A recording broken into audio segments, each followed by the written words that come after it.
Hey everyone, welcome back to Bit9 Tutorials.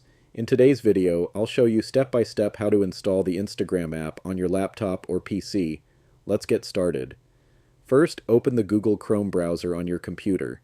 This method works on both Windows and Mac OS. In the search bar, type instagram.com and press enter. This will take you to the official Instagram homepage. Once you're on Instagram, look at the top right corner of Chrome, just next to the address bar. You should see an install icon. It looks like a small computer screen with a downward arrow. Click on that icon.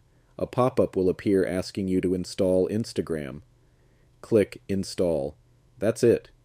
The Instagram app will now open in its own window, just like a regular desktop application. You can also pin it to your taskbar or start menu for quick access. And that's how you can install the Instagram app on your laptop or PC.